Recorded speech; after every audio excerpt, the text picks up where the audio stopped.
Welcome to the Shelby County Board of Education's April 24th, 2018 Board Business Meeting. Ms. Anthony, please call the roll. Board Member Caldwell. Here. Board Member Orgel. Board Member Woods. Board Member Love. Here. Board Member McCormick. Board Member Jones. Here. Board Member Bibbs. Present. Board Member Cornell. Aye. Board Chair Avant. Aye. You have 6 present. We have a quorum.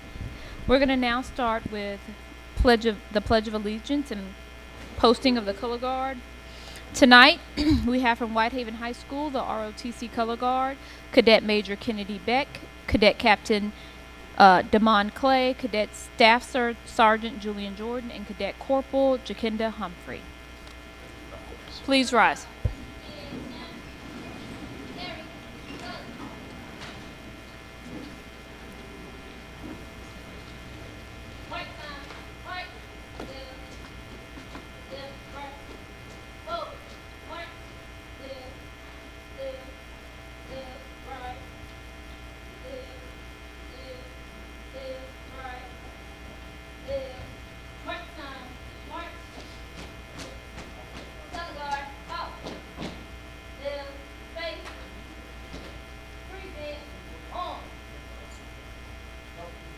I pledge allegiance To the flag of the United States of America and to the republic for which it stands, one nation, under God, indivisible, with liberty and justice for all. Order on. Right. Hey. Go. March. There. Right. Please remain standing for a moment of silence.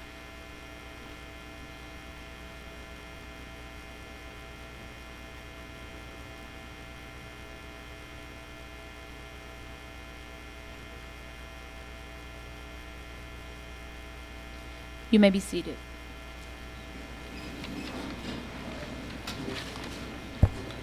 Tonight we have a very special spotlight on the arts as we feature the world-famous Cordova High School Choir performing a selection that has been heard over 1 million times through a recent viral video.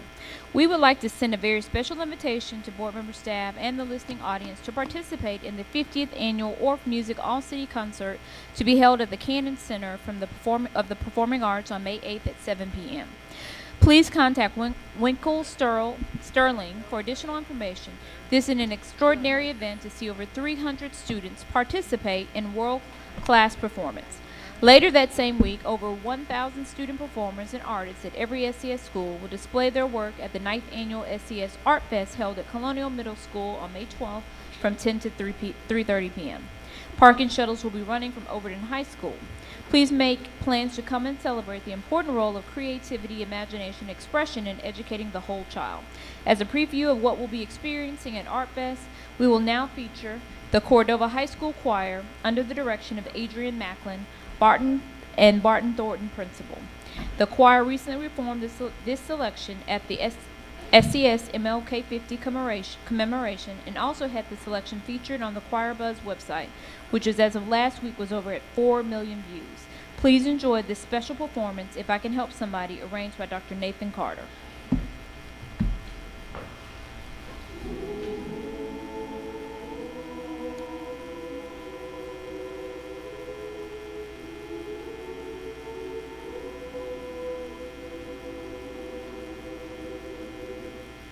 If I can help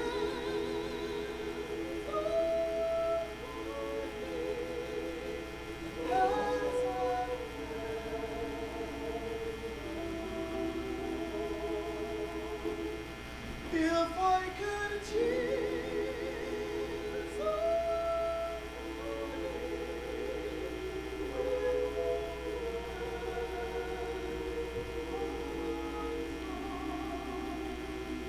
if I can show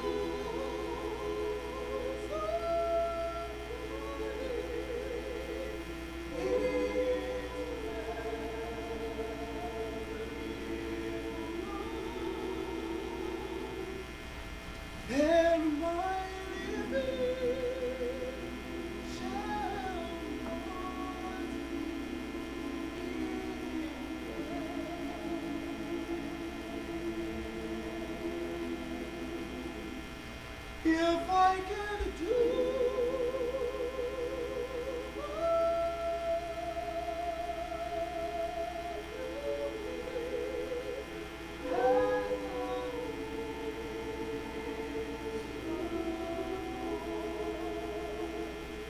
if I could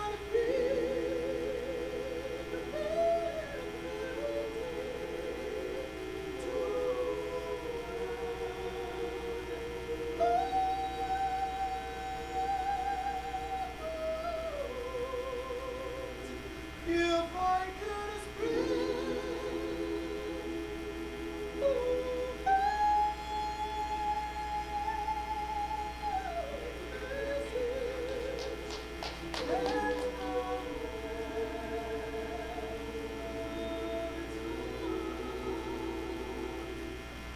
and my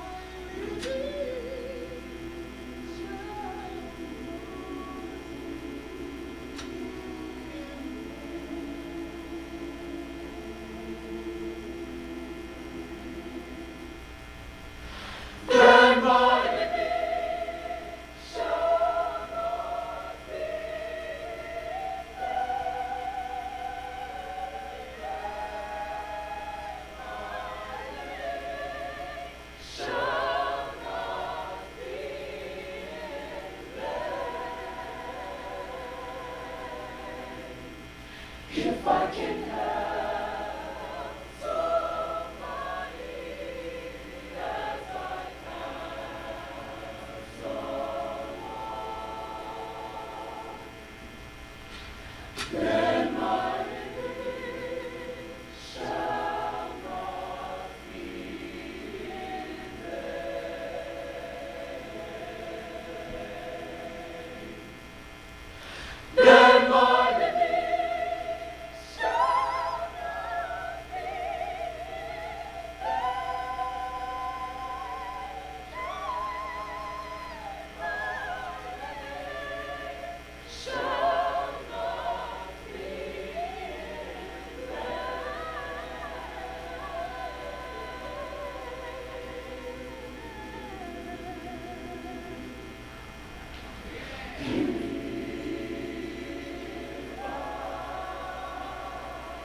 Cordova, before you leave, we could get a picture with you, but I'd like for you all to come back and take one more bow. Please take another bow for a tremendous performance. One more bow for us.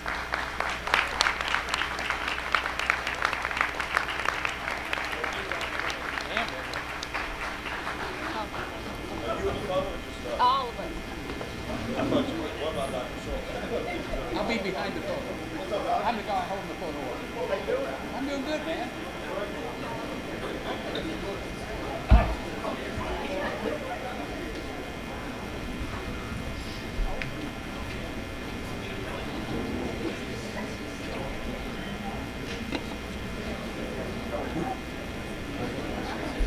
What's that?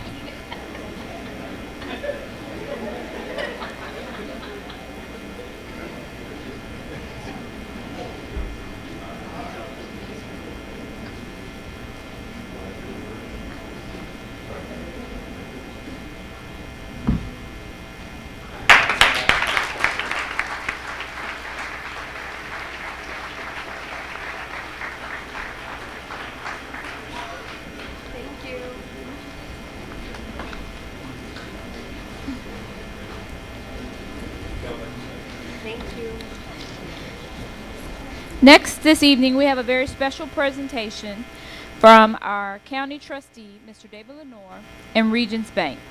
Joining Mr. Lenore at the podium this evening are Jackson Parrish, Deborah Gates, and Carolyn Harris of Regions Bank. Mr. Lenore, if you could come forward. Good evening, Madam Chair. Is my mic on? Yeah, very good. Good evening. It is great to be with you, Board, and Superintendent Hobson, and administration, and parents and students. That's a tough act to follow, I'm just going to tell you, but we're going to try. What a great job by the students at Cordova High School. It's been in middle school. How about that? It's great to be with you tonight. We're going to have Christmas in April. We try to come out at least once a year and deliver a check. We have a great relationship with the school system, and we appreciate the opportunity to serve you. We appreciate our partnership with Regions Bank. They always come up with creative ideas. I share with my staff that we are the grease that makes the governmental gears go. So we are bringing you some more money tonight. Wow. Through our partnership with Regions and the school system, the check tonight is $208,000. All in total, since we started this process, it's right at $1 million that we have returned to the school system. So. Again, we appreciate the opportunity to serve and to bring out this check. As you said in your introduction, I have Miss Deborah Gates, the CAO for the trustee's office, Caroline Harris with Regions, and Jackson Parrish with Regions.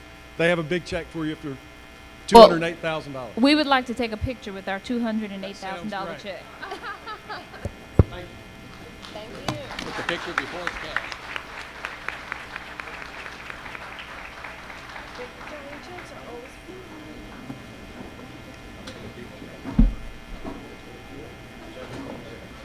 It's okay, we started charging after a little bit.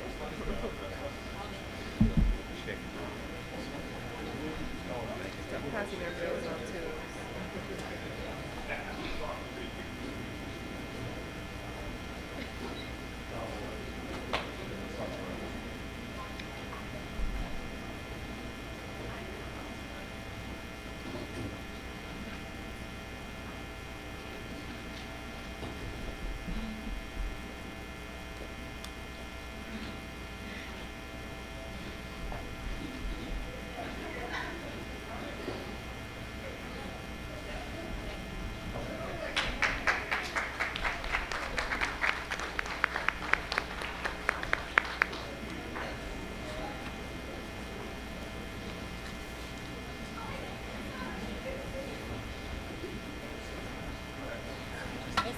Last week it was Chris, this week it's Kat.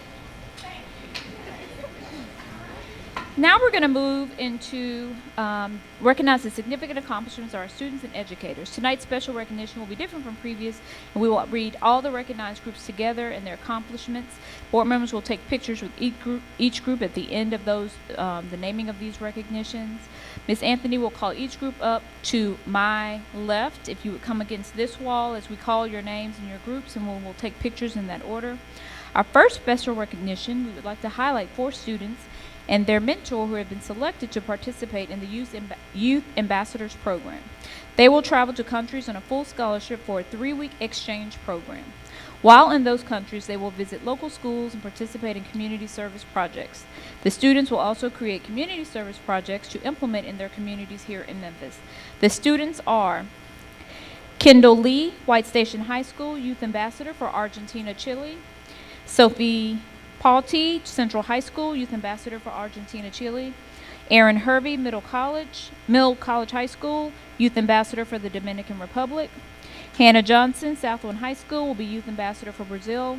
Octavia Gathing, Spanish teacher at Central High School, Adult Mentor for the Dominican Republic. Congratulations to those groups, and if they would come over here to the left. Let's give them applause.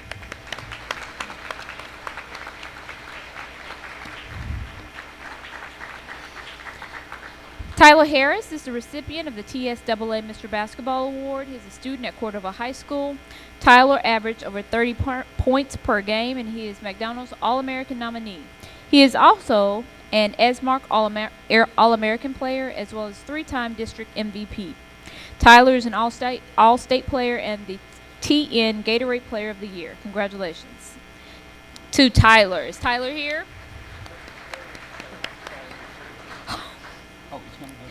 Our next recognition is Mitchell High School varsity cheer squad, who competed in the Universal Cheer Association's competition in Lexington, Kentucky. The Mitchell High School cheerleaders placed first in the game day divisions, as well as first place in the medium varsity division. The head coach is Jaleesa Hudson, and the principal is Mr. Kelvin Meeks. We are very proud of you. We're going to have you also come up for your recognition.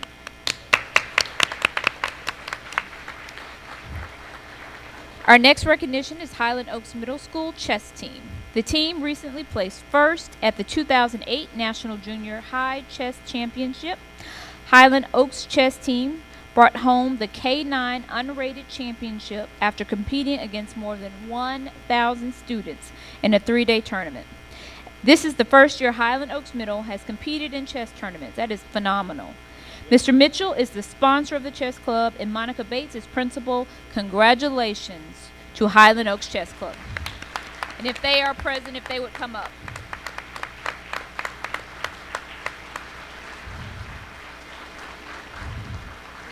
Congratulations to you all. Tonight, we would also like to recognize the accomplishments of our SCS educators. Jessica Stone of Bell Forest Community School and Antoinette Jones Richardson of White Station Middle School have been nominated for the 2017-2018 National Life Changers of the Year Award.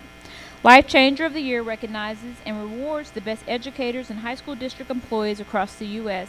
who make a difference in the lives of our students. Mrs. Stone was nominated by an anonymous colleague for her work with getting to know each of the 1,200 students at her school.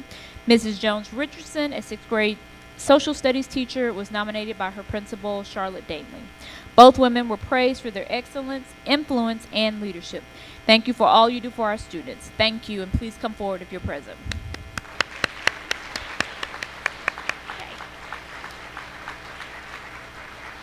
And that is the last of our recognitions, and board members could come forward and we'll take pictures with each group.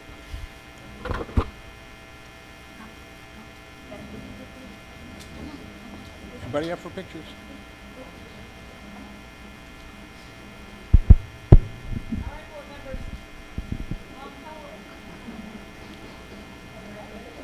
Are they going one at a time? Or 4 then?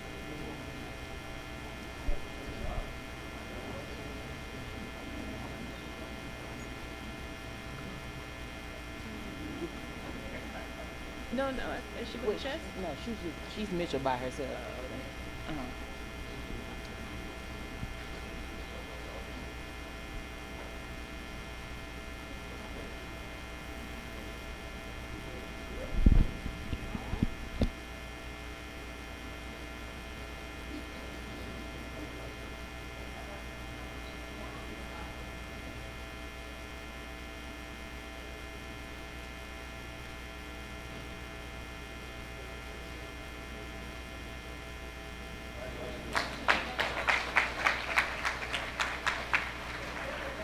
Don't go away. Hey guys, don't go away.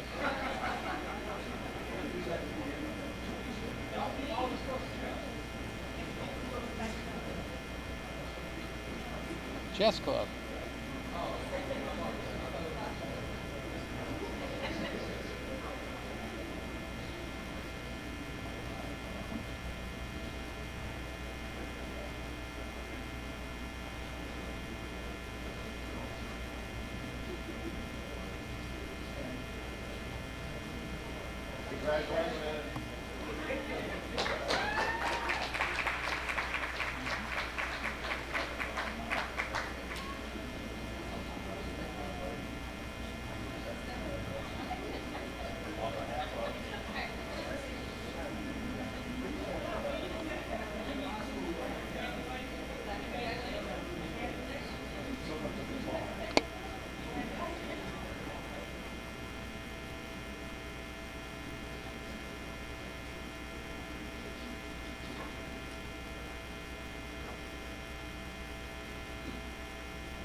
Board members will now move to the approval of the agenda.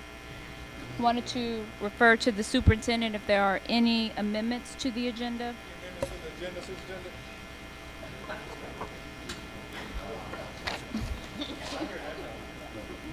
I don't see any. No? Seeing no amendments? Can we get a roll call vote, Ms. Anthony? Board Member Caldwell. Aye. Board Member Oracle. Board Member Woods. Aye. Board Member Love. Aye. Board Member Jones. Board Member Bibbs. Aye.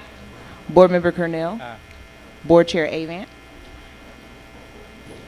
Aye. You have 8 ayes. The agenda is approved. We have a quorum. The agenda is approved. We'll now move to the public comments. Tennessee law makes no specific provisions for the participation of the public at the meetings of local boards of education. However, board policy provides that not more than 30 minutes of each regular business and special call meeting shall be devoted to public comment. Speakers must state their name, home address, organization he or she is representing, if any, and the subject of the presentation before they are permitted to proceed. Speakers may offer objective comments about school operations and programs that concern them. Speakers are asked to refrain from using names of personnel or names of persons connected with the school system, particularly when lodging a complaint. Speakers will be not permitted to engage in gossip, make defamatory comments, or use abusive or vulgar language. The chairman shall have the authority to terminate the remarks of any individual who is disruptive or does not adhere to board rules. The timer projected to the right and directly behind the board will turn yellow when you have 30 seconds remaining. When you hear 2 bells, your time has expired. All right, our first is Tara Lynn McChristian. We have youth organizers, and if we could have one representative to speak. And then the student reps, student advocates will be the third.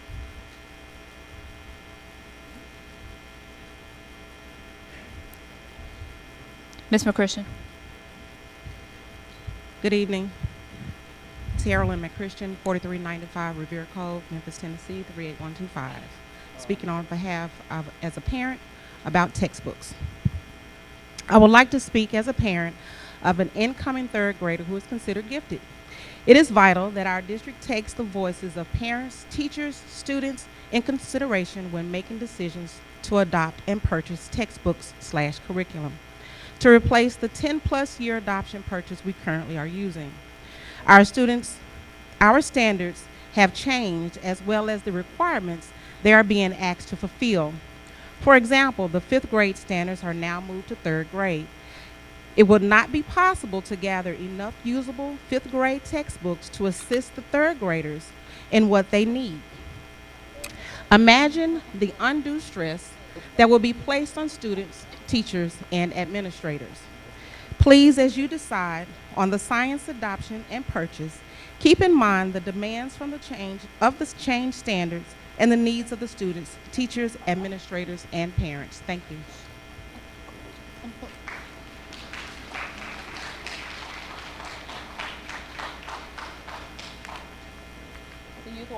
Youth organizers.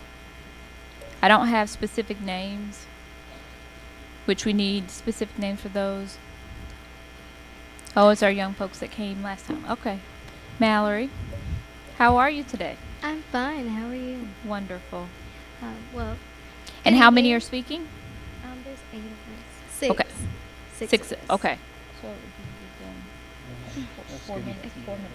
Okay. Good evening. My name is Mallory King, and I'm a junior at Ridgeway High School. We want to thank the superintendent and the school board for supporting us in the walkout. We all share the same goals of creating safer schools, and we believe this process of bettering our schools is important, and we value the insight and experience of those who have experienced SCS policy firsthand, students. I will now pass it to SCS students who have recommendations for their schools. Good evening. My name's Savannah Thompson. I'm a freshman at White Station High School. A sexual misconduct policy should be immediately implemented into all Shelby County schools. Currently, there is no defined sexual misconduct policy, and the only slightly relevant policy to the topic of sexual violence is the bullying and harassment policy, which only says that students are prohibited from conduct aimed at defining a student in a sexual manner and conduct impugning the character of a student based on allegations of sexual promiscuity. The last 3 years of my life, every day I was sexually harassed in middle school. I have experienced this for so long, and due to the lack of a specific sexual misconduct policy, I have been and still am placed in classes with people who have sexually harassed me and then told to be less dramatic and to not make a big deal out of it. It's a big deal. I'm a fellow with Memphis Against Sexual Harassment and Assault, and we have created a comprehensive sexual misconduct policy which clearly defines sexual violence and is directly based of the Title IX, a federal civil rights law which prohibits discrimination based on sex, which includes sexual harassment and assault. In this policy, we explain clear definitions of sexual violence and how reported situations should be handled within schools.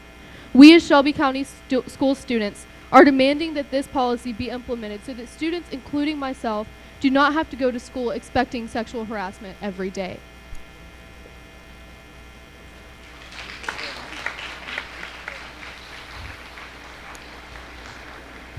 Hello, my name is Haley Smith and I'm a senior at Central High School. I'm here to talk about to stop kicking students out of high schools and find out the problem. The school to prison pipeline is something that can easily be dismantled by the school system. The restorative justice policy is already established and only needs to be implemented in our schools. I believe enforcing alternatives to suspensions and expulsions will take more time. However, it will help students and staff understand each other. From those conversations, youth are heard and seen as humans. By listening, you de-escalate students who are on edge. You consult with youth who need a shoulder to cry on, and you help us know that you see us as us. To my peers who stand with me and agree with these recommendations, please stand up. To the school board members here, my question to you is, will you listen to us and our insights on what will lead us to end school violence? Thank you.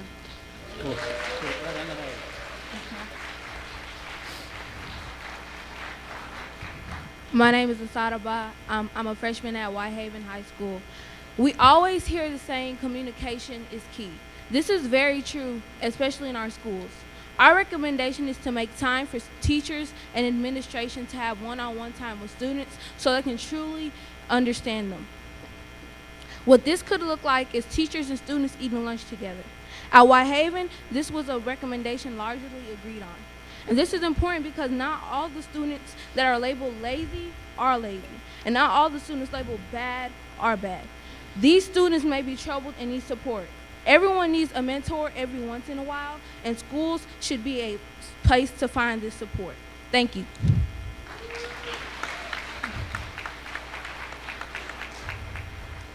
Hi, my name is Ladiva Coleman, and I'm a senior at Freedom Prep High School. I feel that we need more counselors and support groups to help students with what they are going through in and outside of school, because a lot of students face a lot of problems that most teachers and administrators don't take into account when they discipline students. This will make our schools safer because having counselors will allow students to talk out their problems so that they won't have to act out in classroom settings. To my peers who stand with me and agree with this recommendation, please stand up. To the school board members here, my ask to you is you will listen to us and our insights on what will lead to less violence in our schools. Thank you.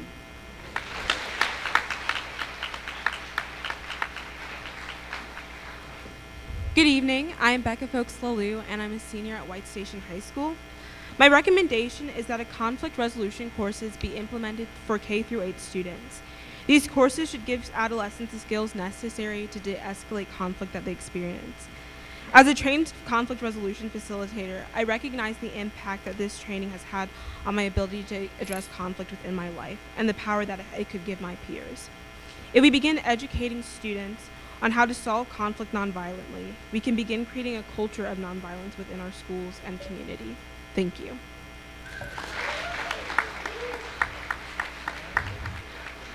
Hi, again, I'm Savannah Thompson, and I'm a freshman at White Station.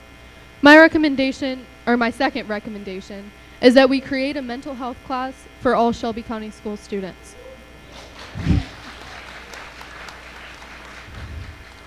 We, Shelby County Schools students and allies, are demanding that a mental health class be implemented due to the prevalence of mental health or lack of mental health in our society. Students need resources such as counselors in our schools that we can actually meet with and talk to.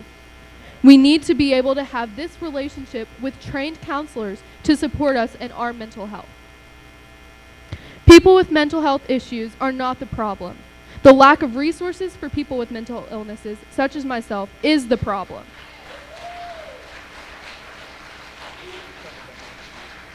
To my peers who agree with this recommendation, please stand.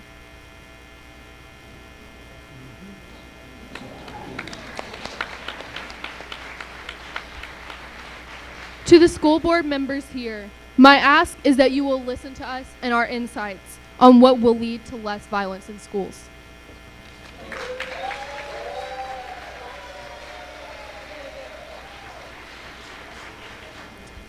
Hi again. Another recommendation is that we want your support in resisting the state and local effort to arm teachers and administrators with guns. Arming teachers with guns will not make our schools safer because we don't know what could be going on in teachers' minds throughout the day.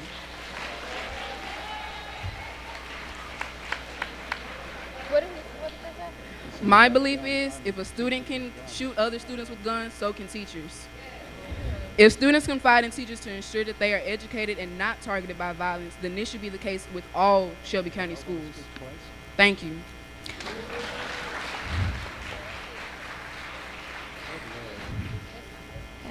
Our final recommendation is that we keep supporting student activism and student voice in Shelby County schools.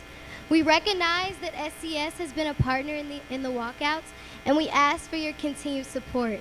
As students, we must be given the opportunity to have youth representation in spaces that ultimately determine the outcome of the school system we are a product of. We ask that youth are visibly and vocally involved in decision making, because in all actuality, we are the ones sitting in the classrooms day after day. For this partnership to continue, youth must continue to have a seat at the table. Youth voice should not look like tokenism. It should look like equity.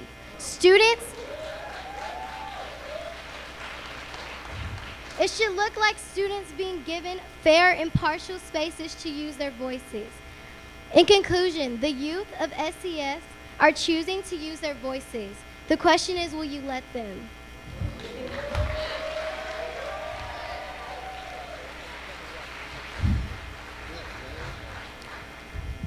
In conclusion, we are currently compiling a full report from the walkouts we'd like to share with you. On our website, walkoutmemphis.weebly.com, anyone can submit a recommendation if anyone has anything else that needs to be addressed. As youth, we want our voices to be heard. We believe safety is a bipartisan issue. We want the Shelby County School legacy to continue, but we will never get the results wanted from students we will never get the results wanted from adults that are needed from students if we do not feel like we have a voice. We don't want to make the choice. We are tired of being oppressed, and we are tired of being cast aside. Students are wanting a voice at the table, and it is your job to open that floor to us. Thank you.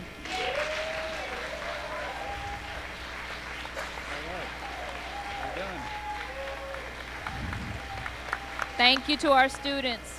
We appreciate you coming to share your voice with us. Next, I'd like to call Versi Hill, Crescent Bynum, and Sierra Wilder.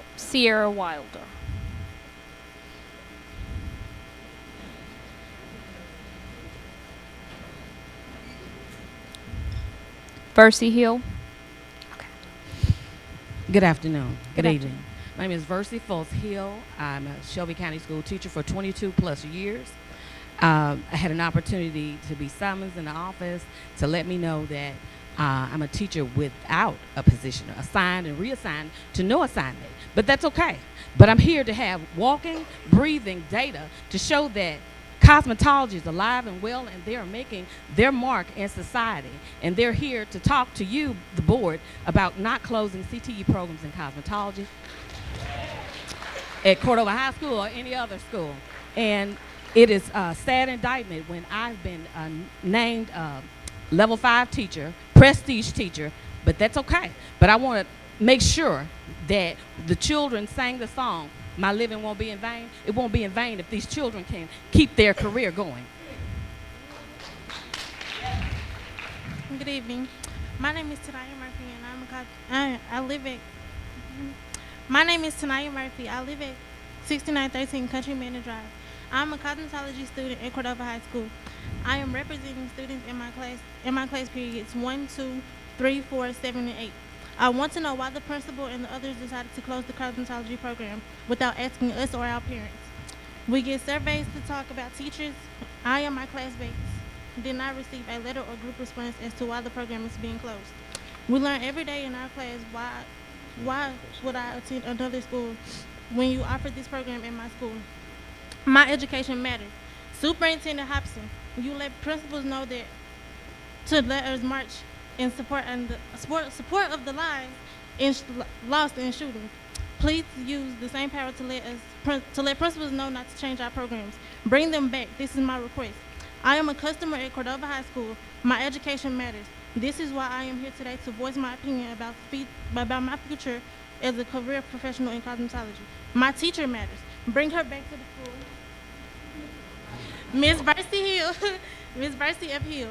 I have data from the state website, Deputy of Education and Human Services. Their salaries range in the $30,000 to $40,000 on average. I can get a BS degree in chemistry if I so desire. I also want my cosmetology license.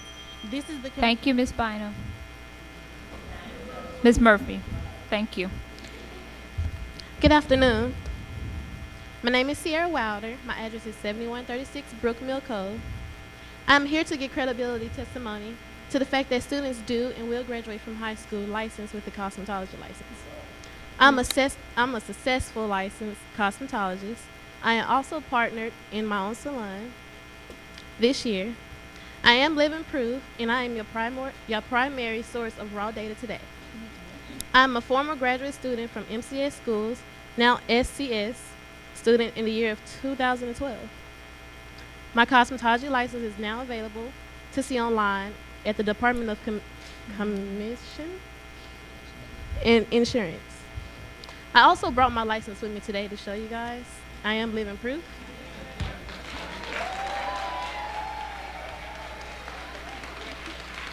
Yes.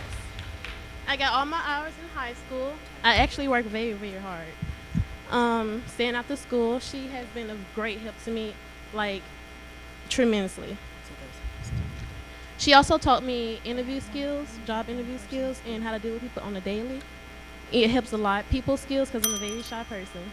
But I just wanted to let you guys know that it's important to me and everyone else. And thank you.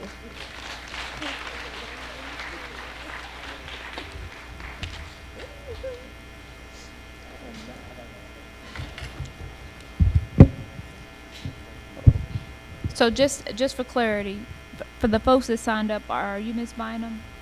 No, actually, I am Janita. I am one of her. So Janita, did you sign up on the list today?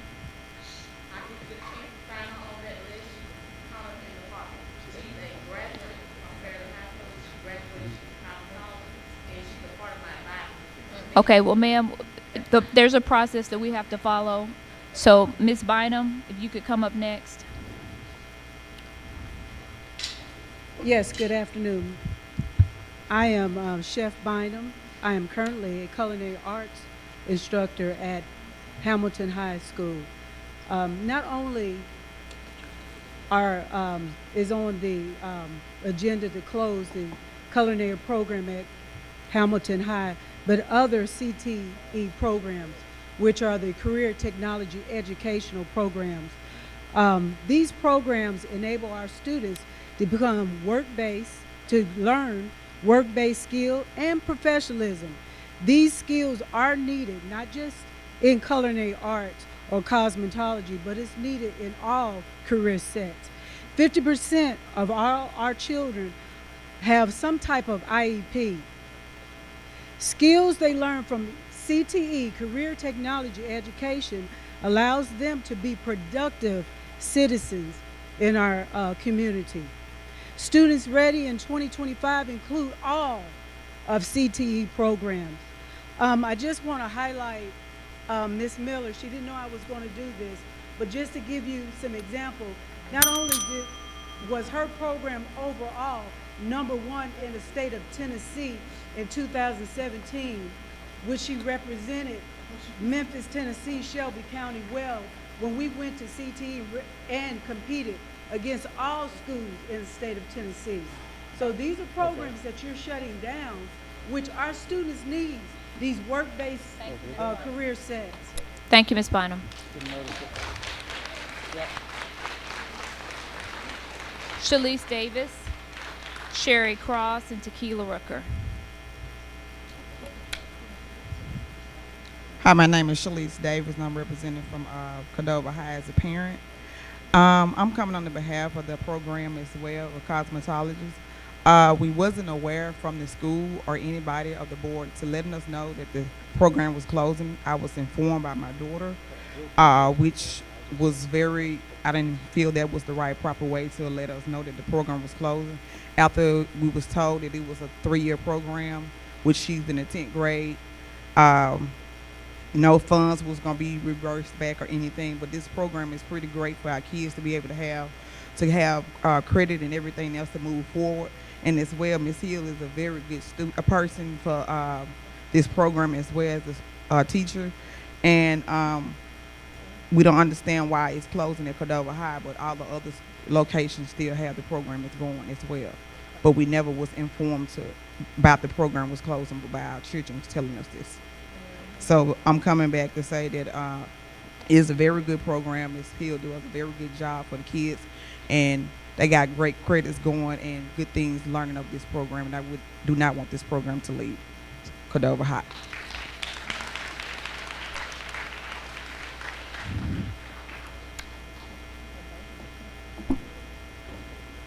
Shirley Cross.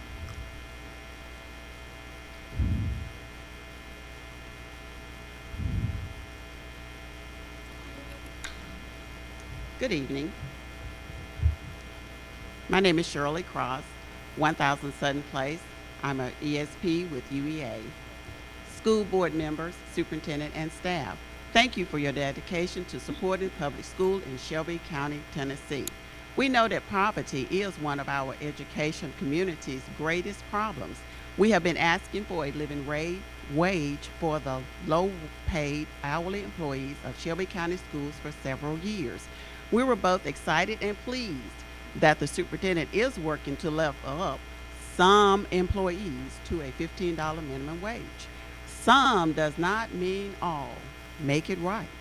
In this year, 2018, MLK 50 years after the murder of Dr. Martin Luther King, some Shelby County schools should have already provided a living wage for our employees. Make it right. In this year, 2018, all SCS employees both want and need this raise, including part-time hourly employees. Make it right. Thank you for following up with this. Make it right.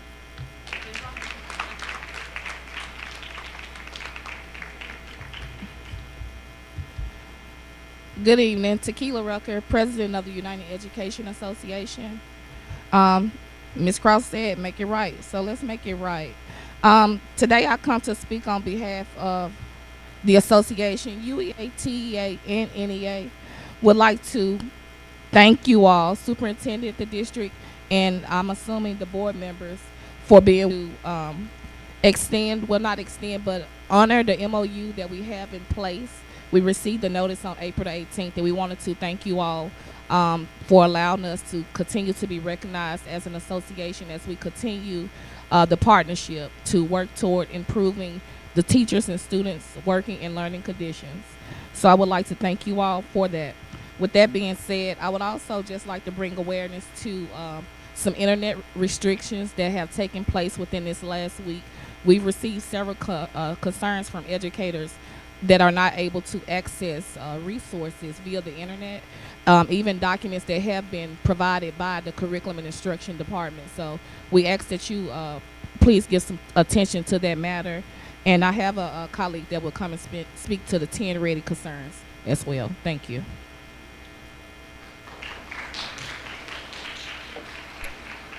So in oversight, we left over, there were 2 student organizations that were speaking tonight. We have Southwest Early College High School.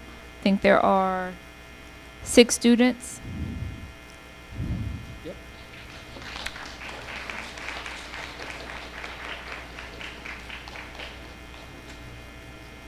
Oh my goodness.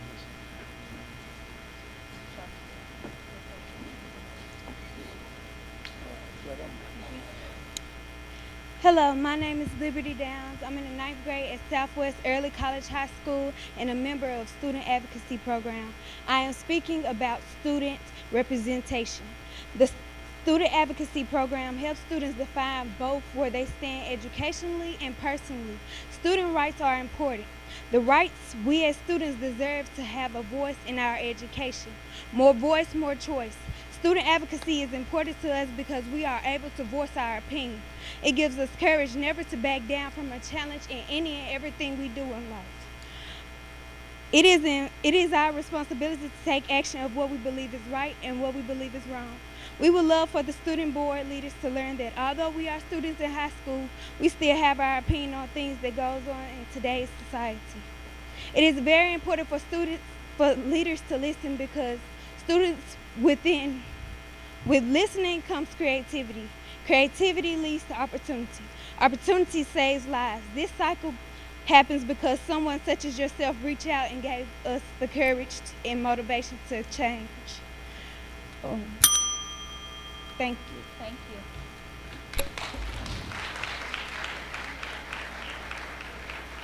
Good evening. My name is Rachel Hester, and I'm in the Campaign for School Equity Student Advocacy Program as a freshman at Southwest Early College High School.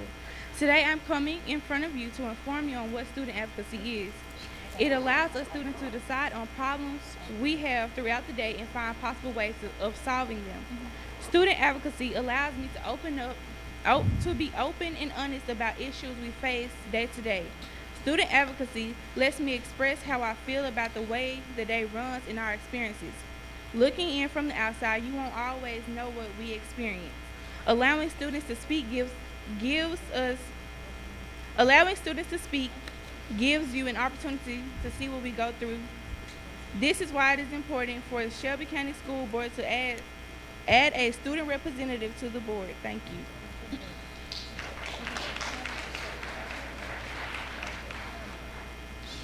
Hello, my name is Kyrie Neal, and I'm a freshman at Southwest Early College High School. I'm a member of Campaigns for Student Equity Student Advocacy Program. The program teaches me about advocacy and gives me opportunities to advocate within my school and within my community. The reason why I decided to join student advocacy was not only to let my voice be heard, but let other voices be heard within my community and my school. Today, I would like to share a few examples for events that I participated in for student advocacy. Student Advocacy Day was a great way for us to spread our thought and ideas with elected officials in Nashville. We discussed the problems we face within our school and communities with elected officials.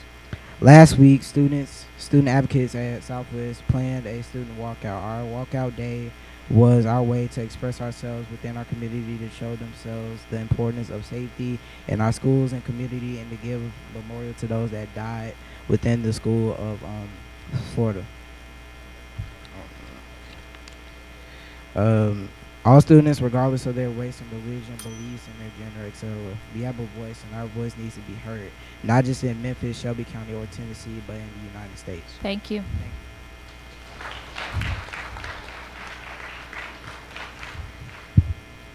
Good afternoon. Good afternoon. Hello, my name is Taisha Carson. I'm a freshman at Southwest Early College High School and a member of the Campaign for School Equity Student Advocacy Program. CSE operates the Student Advocacy Program in 10 high schools in Shelby County. The goal of the Student Advocacy Program is to provide students with an effective voice to change significant obstacles faced in school. The program allows students to not only be heard, but to be recognized for changes and effectiveness in life itself. The Student Advocacy Program allows me to speak out about the obstacles that many students face in the school system. I have grown to speak about my concerns as a first-hand student who is facing problems. As a student advocacy member, I'm allowed to speak about the problems such as bullying, lunch quality, student learning environments, and even citywide problems. The program allows me to develop as a student, a leader, and most importantly, an advocate.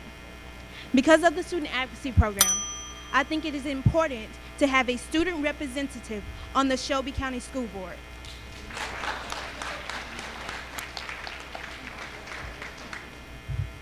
Hello, my name is Frederick Smith, and I attend Southwest Early College High School. I am a member of the Campaign of School Equity's Student Advocacy Program. On this day, I have come to speak to the board about my experience in this advocacy program and how I have applied it to real world situations. One of my favorite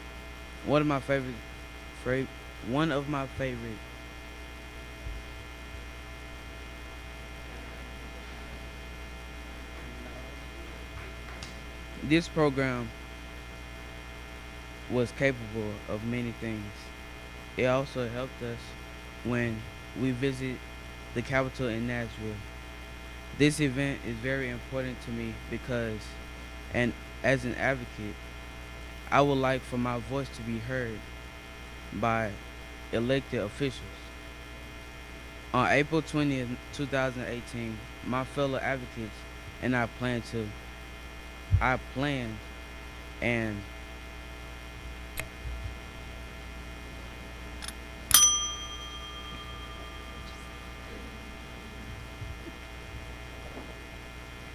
we as a school community can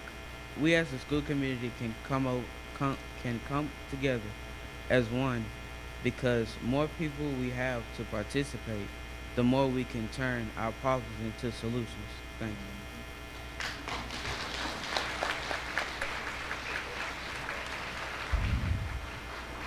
Good evening. My name is Janiyah Huffman, and I am a freshman in Southwest Early College High. On behalf of my peers and fellow students across Shelby County, we would like to formally ask Shelby County School Board to reinstate a student representative on the board. It's important to put a student on the board because adults do not always understand from the outside looking in what students go through day to day at school. Students bring a different perspective on education issues. We will give our honest thoughts and ideas about education issues, as well as reach out to our peers about the important issues affecting our district to get their feedback. Student voice is important and is needed. Our generation wants to make a difference and advocate on behalf of our peers to better our school district. We would like to ask that Shelby County School Board include a representative on the board by 2018-2019 school year and continue having a student for years to come.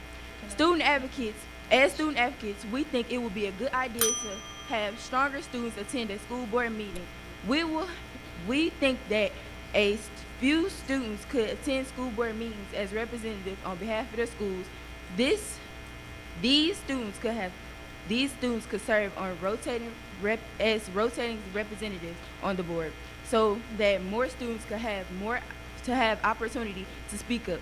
Each month, the school representatives will meet and discuss on the board meetings, and that month's rotating student representative could present the group's ideas on the board. Thank you, Our ma'am. group is excited and is willing to help Ma'am. plan and implement other student Thank you. representatives on the board. Thank you for your time. Thank you.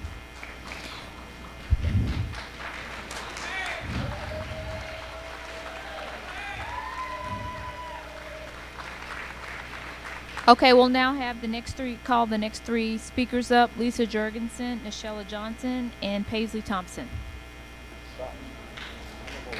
A lot. I know. The student groups took up too much. Student groups They signed didn't up say as groups rather than instead of individuals. We're way behind. Ms. Jorgensen. Good evening. I'm Lisa Jorgensen, 743 Beasley Street, Memphis, Tennessee, with the United Education Association. Thank you, school board, superintendent, and staff for allowing me to speak today. Sounds really piddling, but this is something that's affecting thousands of elementary school teachers here in Shelby County Schools right now.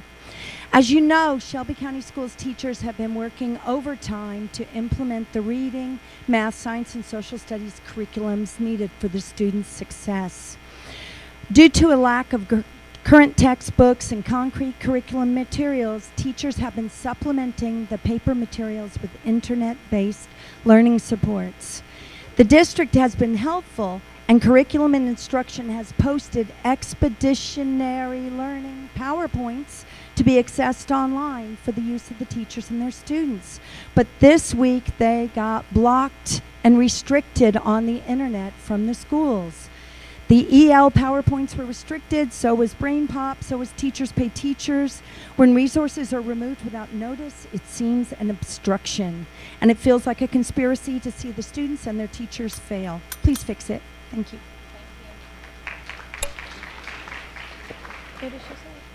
Nichelle Johnson, 130 South Front Street, 319, Memphis, Tennessee, 38103.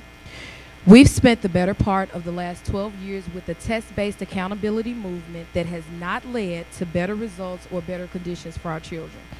What it has led to is a situation that's accepted a narrowing of the curriculum, teaching to the test mentality, a poorly constructed redefinition of what good education is. Today, a good education is narrowly defined as a good test score. What it has led to is a culture of compliance in our schools. As an educator, student, teacher, advocate, and parent, I ask, what can we do now, today? This is an official call to action. Parents, will you act? Board members, will you act? Colleagues, will you act? I ask you to seize the opportunity of not punishing teachers for a flawed test system that uses your voice to prevent this year and use your voice to prevent this year's data from impacting Tennessee teachers. Call, email, write your legislators, and let them know that a flaw in the system is a compromise of the integrity of the process. Now is the time. Today is the day. Be the change. Thank you for Ms. your Johnson. support.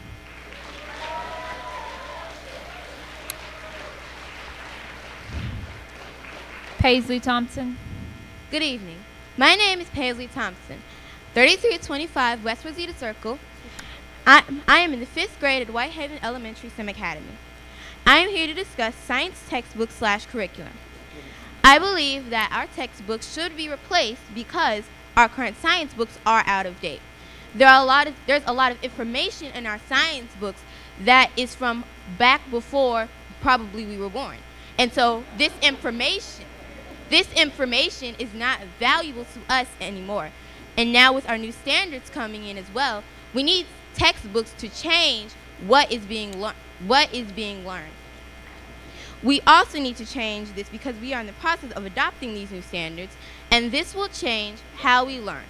With our new STEM coming in, we need to be able to understand what is being taught by our teachers. Thank you for keeping these changes in mind. Thank you, Paisley. Who's going to be a politician? Keith Williams.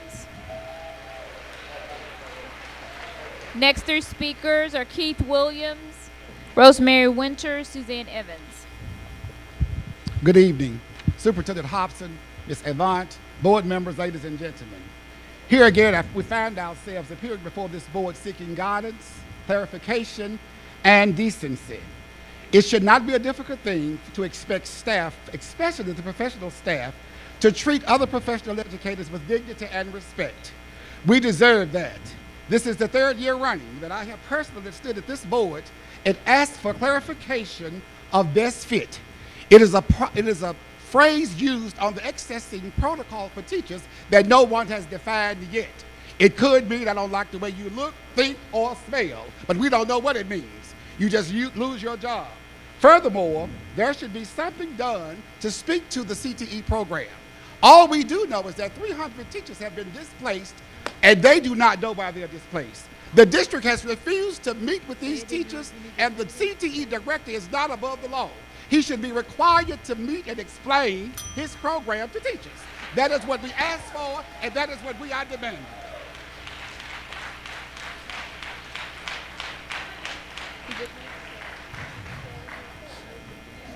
Good evening. Rosemary Winters, MSCEA, 126 Flicker, Memphis, Tennessee, 38104. My subject is Tennessee assessments. Testing in Tennessee public schools has become an economic enterprise. No one appears to be benefiting from the testing students in Tennessee but Questar, the testing company in Minnesota. The state of Tennessee spends over $7 million annually for a test that has failed the last 3 years. Superintendent Hobson sent teachers today a memo sharing Commissioner Candace McQueen's perspective on the components of the recent legislative concerns, the failure of the properly administering the 2017-18 10-ready TCAP and end-of-course testing. Basically, the legislation gives local schools board option for counting percentage of the test, state testing. My concern to you, exactly, what will the state test be used for, and could this test and district have found a greater use for the $7 million spent on failed tests?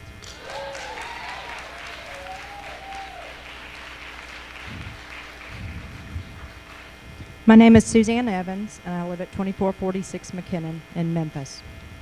Good evening, ladies and gentlemen of the Shelby County Board. As a custodial grandparent of a special needs child, I would like to take this opportunity to speak on his behalf. I am asking that your transfer policy be reevaluated for children with needs beyond everyday learning. His mother has not played an active role in his life, and his father, my son, is currently overseas serving our country. Currently, he is taking 3 different medications daily. His doctor recently added a 4th medication, but the school continuously did not administer the medication necessary to relieve his daily anxiety. He's 11 years old and in the 4th grade for the 2nd year. In the beginning of 4th grade last year, another student choked him, straddled him for no apparent reason, according to his teacher, and I was not notified. Racial slurs and being provoked have played a big part in his downward spiral, with more behavioral issues and decreased grades. I'm asking that you rethink the transfer policy when a special needs child is involved, and give them the opportunity to receive their education according to FAPE and to stay in the district school system they have been transferred to if they are progressing. Thank you. Next 3 speakers, Katie Wade James, Sue Collier, and Elijah Sledge.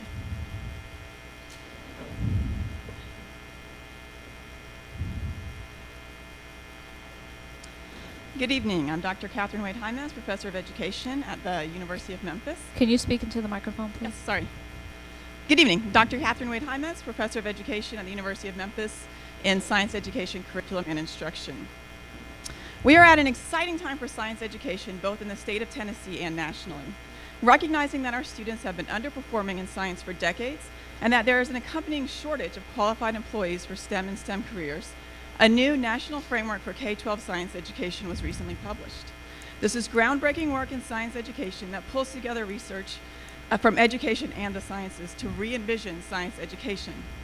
The state of Tennessee has developed a rigorous set of new science standards to accompany this framework, and they will go into effect in the 2018-2019 school year. This is the first time in decades that the standards have been updated in Tennessee. This requires a shift for teachers everywhere, and they will need guidance and support from the district. A key component of this support is having access to updated science curriculum and textbooks, which have not been updated in 10 years in this district. Not only are they not aligned with today's best practices, they no longer are aligned with the state science standards. Thank you.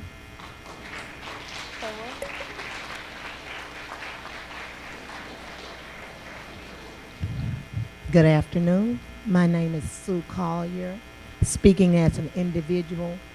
I have one question for the board. Best fit. I went into the innovation school zone because I am an excellent teacher and I believe in our students. But I was told the other day that the best fit did not apply to me in a negative way because I was told that I was unprofessional and inappropriate. But no one could explain to me what that meant. Now, I have a definition of inappropriate, and I definitely have a definition for unprofessional. I have never been written up. I have no bad marks on me.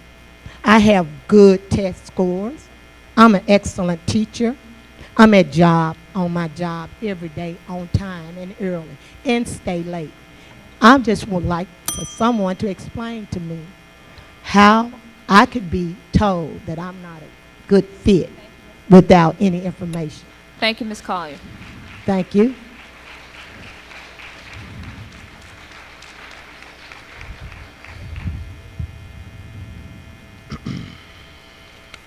Elijah Sledge, 389 McFarland, Memphis, Tennessee, 38109.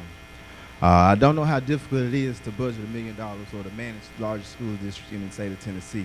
But I do know as a parent, struggling through this self-segregated school system has been difficult. And I also know as a parent, simple things like clean clothes, electricity, having a place to stay, and transportation become eerie and frustrations with life, and being wrapped in this chaotic cloud of poverty and gun violence, yet and still is not an excuse for us not to provide the best for our children and parents. So what I'm asking for you all is to be equitable in resources and curriculum that challenge and push our students, regardless of if you feel they are ready or not. This is not, quote unquote, suffocating them or fostering a second class of citizens. We asking you to be swift in decision making because we need right now change. We can't afford to wait 6 to 10 years for change. Our children are dying every day and they're living every day not ready for life. And finally, I ask you to be transparent in policies and procedures. Thank you, Mr. Sledge.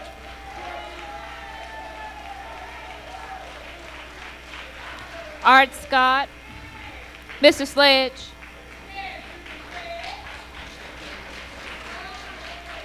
Art Scott, Lynette Williams, Tanya Thomas. My name is Art Scott, 7238 Great Tree Trail, Cordova, Tennessee.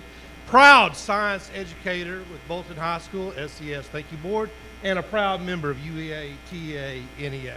First of all, board, thank you for your dedication to our Shelby County students. I would like to address you today about our CTE programs.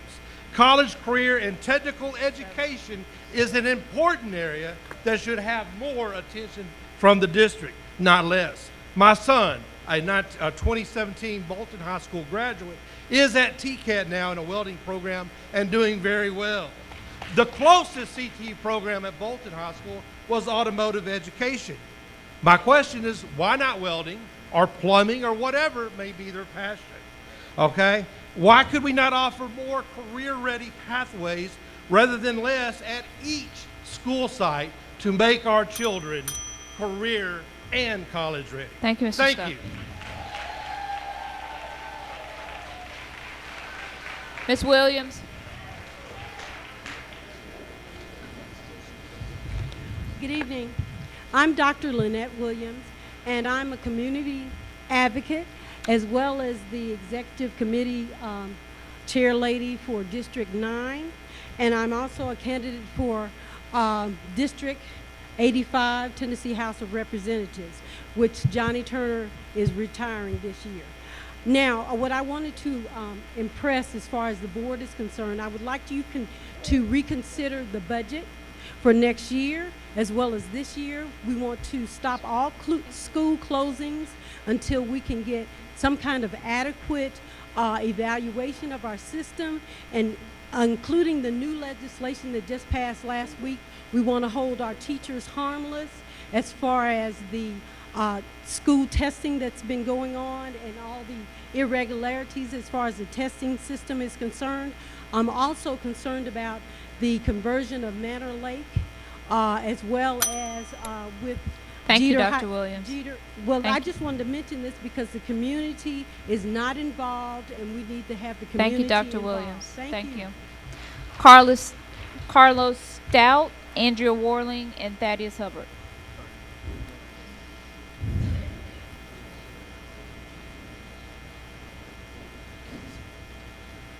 Carlos Stout. All right, we're going to move on to Andrea Warling. Good evening. My name is Andrea Worley, and I'm here on behalf of my neighborhood, Avon Gardens.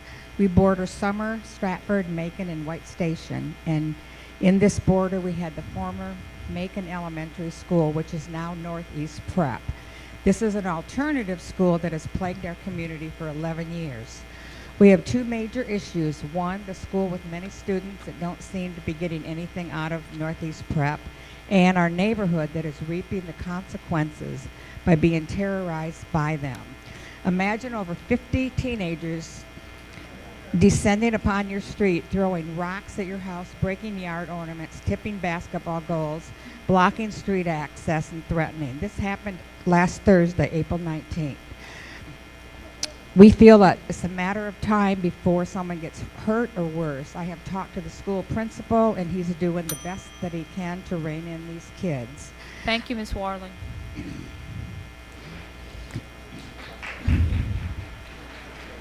Thaddeus Hubbard,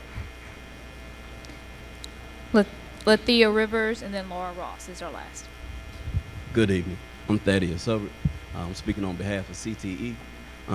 Tempers are very high, as evident tonight, and morale is very low as well. All I'm asking is just a meeting with the CTE department, with the CTE teachers.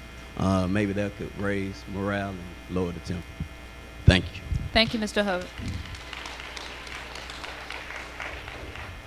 Good afternoon. My name is Letha Rivers. I live at 1765 South Orleans, Memphis, Tennessee, 38106. I am a proud parent of 4 and grandparent of 10, which 8 of those attend Shelby County Schools. I recently read in the National Assessment of Education Progress Report. I was saddened to find out that the Shelby County Schools are so far behind within the state of Tennessee. I am more hurt that the parents have known for years that the school system has been failing our children and grandchildren. But instead of listening to us, we have been blamed for their failure. Now that you have the data in black and white, this is the data. And the whole country can see how poorly the Shelby County City Schools compares our state and our other urban districts like ours. Thank you, Ms. Rivers. The question is, thank you, Ms. Rivers. What are we going to do about it? What are we going to do? Laura Ross.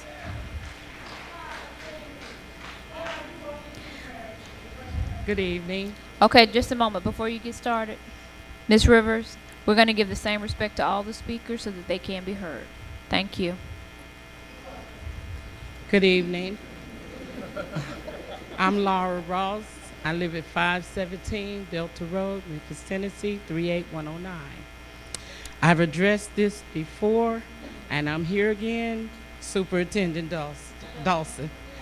Now, you know Dorsey, we had got on a good friendship, but Manor Lake and Jeter is up again. Now they're talking about merging it, and you're talking about pre-K kids all the way up to 8th graders merging possibly into one school. That's not acceptable. Y'all already merged Manor Lake and dissolved Lakeview Gardens. Now here we are again trying to, our area is dying, and you're not helping us. If you take those schools out, what's going to be left? The kids have to go all the way to Cordova. If my child is in Cordova, I have no transportation. How I'm going to get there to see about them if they sick? Thank you, Ms. Ross. Thank you. Or if they done got in trouble or something. Ms. Ross, thank Just you. a minute. No, ma'am. I understand. Ma'am, no, but Ms. I Ross. want to know. And How that are can be y'all addressed gonna afterwards, but do we have this? asked you that we have a certain amount of time allowed it to Yes, ma'am, public and I comment. respect you, and Thank yes, you. sir. Thank you. But I'm frustrated. It's been 6 times I've been up here. Mr. Scott.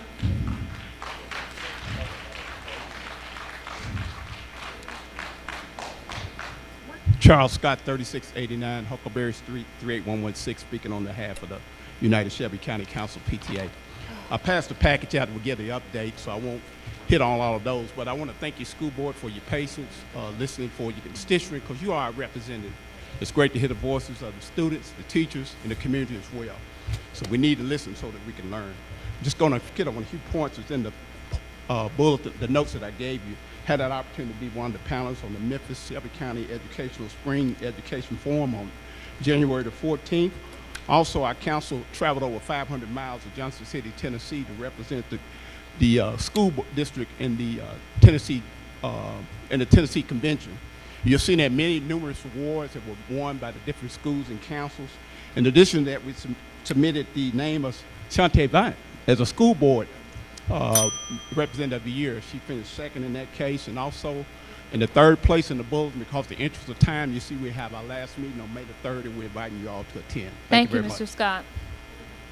We are now moving forward. Madam Chair, I know people will be leaving out, but I just want to be crystal clear that there are not going to be any CTE teachers, no CTE teacher is going to lose their job next year. Next year is a whole harmless year, and I think we've had 4 meetings with teachers, but given the concerns, I'm going to ask Dr. Brown and the team to have some more meetings with teachers. I just don't want people to walk out of here with this illusion that we're eliminating all the CTE classes and that teachers are now going to not have jobs. And I just want to also address the fact that there was the students, because they raised this issue about Cordova. Cordova is not eliminating its cosmetology department. Cordova is not eliminating its cosmetology department. So just as people are here, and I'll bring it up again in my report, but just this illusion, this discussion, this hysteria that I know some people push, that now we're going to just gut the CTE department and everybody's going to lose their job, is just not factually accurate. So I just want to say that. Yeah, thank you, Superintendent. So I want to make sure that as we move forward in the meeting, we have given more than 30 minutes allotted time for public comments, and so let's make sure to be respectful so that we can continue to conduct our board business meeting. I'm going to ask that of the audience. We're now moving forward with approval of the minutes. The question is on the approval of the March 27th business meeting, as well as approval of the April 17th work session. Move to approve. I have a motion and a second. You know, roll call vote, please. Board Member Caldwell. Aye. Board Member Orville. Aye. Board Member Woods. Aye. Board Member Love. Board Member McCormick. Aye. Board Member Jones. Aye. Board Member Bibbs. Aye. Board Member Cornell. Aye. Board Chair Avant. Aye. You have 9 ayes. That's a quorum. The minutes are passed. We will now move into the committee reports. I just want to, I'm going to yield the floor, and we're going to move forward with all the other reports in light of time. And I know that board members have a few of our board members have other commitments. So I'm going to move forward with the academic performance committee report. What is it? Academic performance. Thank you, Chair. I'm sorry. I guess I didn't hear you say that. I appreciate that. Academic Performance Committee, we met at the beginning of April, and it was the first presentation of the academic plan. Just want to make everyone aware that this is a constant conversation, so we will have it up for review. Someone suggested monthly, others suggested quarterly, so the jury's still out on exactly how often that conversation will be. And then thank you, Chair, for allowing me to go ahead with 8.7 internal board operations. We discussed biannual review of policies, which is something, of course, that we do biannually. We'll be starting that process in June for almost 80 policies. We as well discussed board member policies that will come up for review, and that will start over the summer as well. Business systems review will happen immediately, and thank you to Chief Johnson, who's actually not here, but finance will be our first one that will go first as a department doing a systems review for the district. Thank you.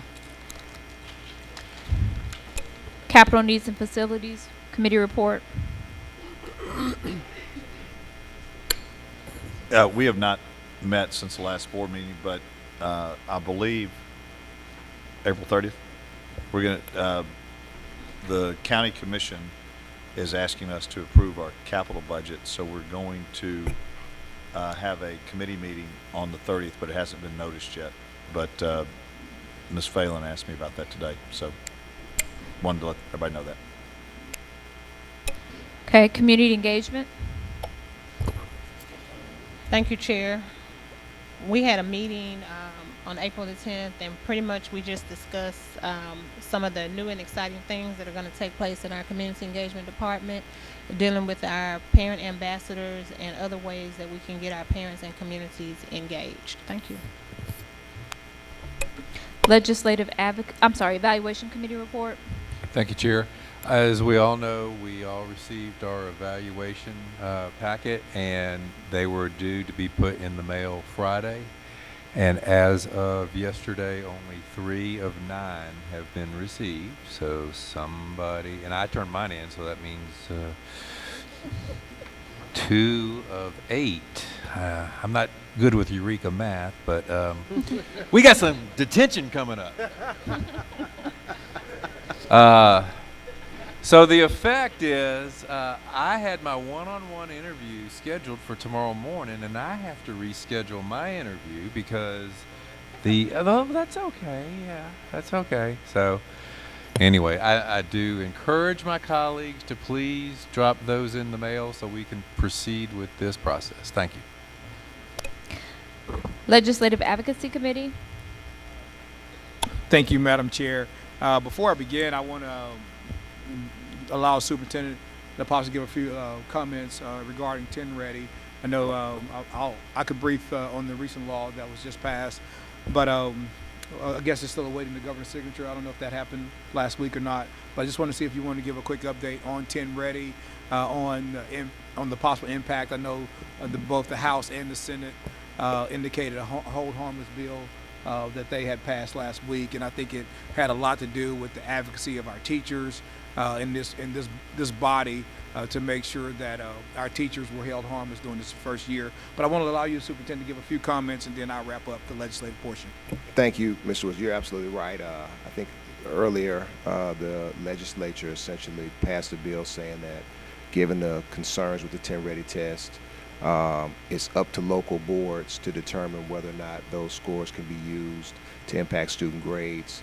Obviously, there's a prohibition around using those test results when you're making human capital decisions around teachers. So we'll be bringing some recommendations back to the board for the May meeting. But I do want to say, Mr. Woods, that I just want to encourage all of our students to continue to do their best. People put a lot of effort in this test, and I'll talk more about it in my report. And it essentially, whether they use these scores or not, it's still the scoreboard. And I know that the natural inclination for people to say it's been messed up, I don't care. I've had kids to say that, I don't care, Superintendent, it's going to be messed up anyway. But if people don't put forth the best effort, and even if it's not used and our scores don't reflect the effort that's happening in schools, people still hold it over our heads. Absolutely. Well, thank you for those comments, Superintendent. I think our students and our teachers, come to school and come to work each day anticipating them giving our very best, and I think that it's our intent to continue to echo that message. So we appreciate that. My colleague, Board Member Love, wanted to just let everyone know that we're planning a June meeting date to be announced, and our goal there is to just do a recap of this past session. What are the things we got accomplished? What are the things that are still on the table that we ought to revisit? Go ahead and be thinking about your legislative suggestion as we get prepared to have our agenda approved, hopefully by December, as we get ready for the next year. And along the line, Superintendent of CTEs, I do know that the state continues to do very well from a financial standpoint. I think Mr. Cannell often talk about that. And I think having one-time investments, particularly around technology, as we look to invest in our CTE programs, and as we determine what investments need to be made at each school, is making sure the state is aware of what those investments need to be so we can continue to support our teachers and our students. And that concludes my report. I'm going to move back up to Audit, Budget, and Finance Committee report. I apologize, Mr. Caldwell, if you could give that report. No report. No, just kidding. We didn't have a meeting, but we do have a meeting May 1st to finish up with the board in terms of what the budget's going to look like and the ask we'll make of the county commission. I do want to make the public aware that there will be 2 board member budget meetings. The first one being May 8th at 6 p.m. at Snowden School, and it will be for districts I think it's 1, 2, and 3. That's board member Jones, board member Love, and me. And it'll be at 6 p.m. There'll be dinner from 6 to 6:30. There'll be child care, and we encourage people to come out to that, even if you're not part of that district. Then May 10th, districts 6, 7, and 9 are having a meeting at 6 p.m. at Oak Haven High School. That's the 10th, and that's going to be hosted, and it's for districts 6, 7, and 9. Which are board members Shantae Avant, Miska Clay Bibbs, and Mike Cornell. So I would encourage the community to come out. Thank you. Procurement Committee. Thank you, Madam Chair. We did have a meeting on April 12th. We had 3 items on the agenda: the short-term, long-term disability, and the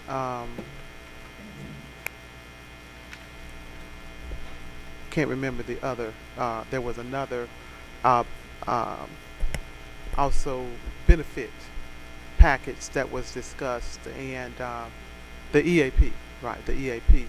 And so I think that it'll be ready for May. I think you're hoping for it to be ready for, is it ready for this? Okay, it's ready for this one, I'm sorry.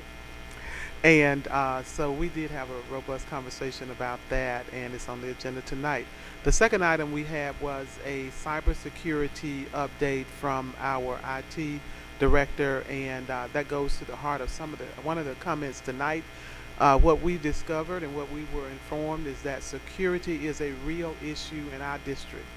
And I think some of the changes, and I'm just saying from the conversation we had in committee, are because of the actions that needed to be taken to have more stringent access. I know I work in an environment where you can't just get on the internet and pull up anything. There are limits on what you can access. But to that, if there are educational sites that a teacher needs, then I think there should be a process and a conversation to approve access to those sites and only those sites and only at certain hours and times. It has to be done for security, the use of homegrown software and attaching in websites and flash drives. That's all limited in most business environments. And so while I understand that these teachers need these websites, we need a process for them to bring those forward. This is a website I'd use. And Mr. Superintendent, I think that we should be able to accommodate those particular websites, but everything else pretty much, I don't know, I'm not the ex-IT person, but I know there have been some changes. And I just wanted from the committee aspect to know why those changes are taking place. Security is a real issue, and things and decisions that are going to make people uncomfortable have to be made to ensure that all of our data, everything that we do, things that are relevant to employees, work environment, and everything is safe from a threat. And so that was the goal, and it was discussed. I think there's going to be some ask and some recommendations later on about some purchases, but I think these were some immediate intermediate things that were done. The last thing was an update on the diversity program, and I'm pleased that Ms. Allen and her team are working with the various other government agencies to ensure that we, as best as possible, based on our study, do get it right when we build this program. And so we're moving forward with that. One note, we had a previously scheduled procurement meeting, I think, on June 12th, so we had to reschedule that because of a personal conflict of mine. I think the new date is the 19th. And so that's, Madam President, it's our report. Thank you, Ms. Jones. We'll now move to the superintendent's report. Just very briefly for Mr. Orville.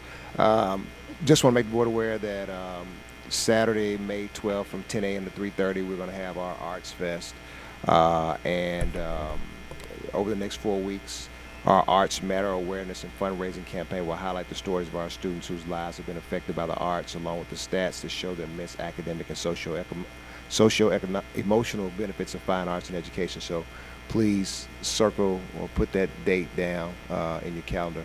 Also on Saturday, we will be having a huge hiring fair for teachers. I think last year when we had this, we hired about 200 or 300 teachers. That'll be moving forward on Saturday at 10 a.m. Chiefs Ball is at 10 a.m. and it's at the yeah. So if board members can come by and say hello. I think last year there were 300 or 400 teachers candidates there. So please stop by and say hello at 10 o'clock if you can. And then finally, board members, as you know, the outstanding turnaround work of Chief of Schools, Dr. Sharon Griffin, and her team have done here has garnered state and national attention. So it's no surprise that she's sought after. By now, it's public knowledge that she will now be joining the Tennessee Department of Education and heading up the turnaround effort statewide. And this is bittersweet for us. We never want to lose someone as passionate and experienced as Dr. Griffin, who has a heart for students, but we know her work going forward will affect all students statewide, including our own here at SCS. After a long-standing career in SCS, I consider Dr. Sharon Griffin family, and she has shared with me her personal and professional goals to continue supporting students. We support her and wish her continued success and thank her for the undeniable imprint she's left on the Shelby County schools. Dr. Griffin and her team have worked to develop a plan that will help us ensure our great work continues even in her absence. And in the interim, I've asked Dr. Whitelaw to assume the Chief of Schools role. But I want to just be crystal clear. I think about where we were 5 years ago, and the lawyer superintendent here with no academic experience was here, and that was a question. We got an extraordinarily strong academic team. And the work, one of the things I like about Sharon is that she has been a distributive leader, and the people in these roles are doing a great job. And the news travels so fast. I think I've gotten about 3 or 4 calls nationwide from people who are very interested in coming to Memphis. So I just want to say, board, that we're going to all leave one day. And so I think it's our job as leaders to make sure that we have succession plans and have people here who are qualified and who can do the work and have the same passion and zeal that Sharon has. So she's only not here. Keeping her prayers because she's not here because her sister passed yesterday. So she's had a whirlwind situation. So she remains in our thoughts and prayers. We wish her well, and it's going to be good to have somebody who knows Memphis, somebody who understands that the ASD needs to have a board so people can come and talk to. She knows that, somebody who knows that you can engage these communities to try to figure out truly what communities need, and it's not just a one-size-fits-all approach. So I'm very excited for it. Thank you. Seeing no lights, I do, Superintendent, if you could just give, and I think we in our legislative report, but I think board members, about the 10 ready, and were there any other questions about that? I think we've addressed that, but Mr. Cornell had a comment. Yeah, I want to make, I would like to have at some point clarified that whether or not the state is going to insist that we use the 10 ready scores. So as I'm jogging through, Mr. Cornell, I do want to mention that too in my report. I was trying to make sure Mr. Orville didn't get too frustrated with me. But I also want to say too that we were going to play a video, but we're not going to play it because we're trying to move through. But there's a teacher here who is one of our great arts teachers who's in the video. Can he or she please stand? And in fact, all of our arts teachers here, extensive. Yeah, just one.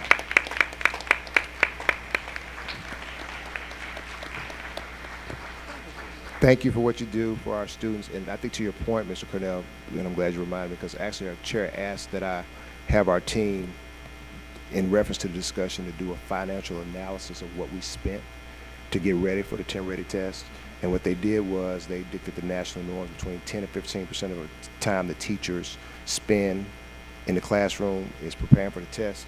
So when you add up at the 10% level, when you add up the state technology funds, the Title I funds, the big computer purchases that this board authorized, and then the teacher average cost preparing and administering the test, it comes up to $46 million. So in addition to the administration of the test, just what we spent this year just in preparation for the test. So we obviously are very frustrated, very disappointed that the test was not successful, but we are encouraging people to continue to do their best, because what the state has said is that local boards have the right to not use the test results for student grades.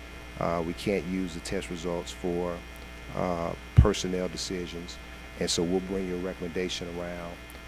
That affects us in two ways, because we have a performance-based compensation system, so we'll be bringing a recommendation around that, and we'll also be bringing a recommendation around the use of the test for student results at our May meeting. But again, it's those hidden costs, those latent costs. That's that $46 million, that we spent this year in preparation for that. I think that's just something that the chair wanted me to bring to your attention. So at this point, are we required to spend another $46 million next year for 10 Ready, or do we not? Do we know? We don't know at this point. Okay. And I like the idea that when you said we're going to reassess what to do, as you know, I put a resolution in asking or saying that we would no longer look at school scores. And I think that has gone to committee, and there will be a committee meeting at some point in the future. But if in the calculation one section is taken out of the total evaluation of a teacher, then all sections left are going to have an increased weight. The fact is, school scores are irrational. They're counterproductive. And whether we have that meeting on time, soon or not, I think we ought to look at taking school scores out and putting in a reward for teachers that are teaching in the hardest schools in. Because right now you can be a good teacher in a difficult school and get a low score. So there's a lot of money being spent for some of this irrational activity and scoring, and there's a lot of money being spent for 10 Ready, when really I think it would have been better if we'd just given it to the teachers. So please look at the school scores. I think they're irrational. I think they're counterproductive. And I recommend that when the budget comes and we're looking at paying teachers based on performance, that we ought to throw out the school score and put in a bonus for combat pay.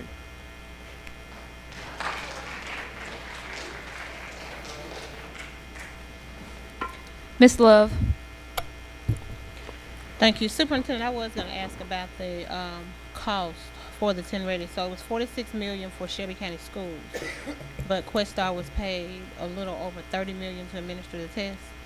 I think that's what the contract request are. Okay.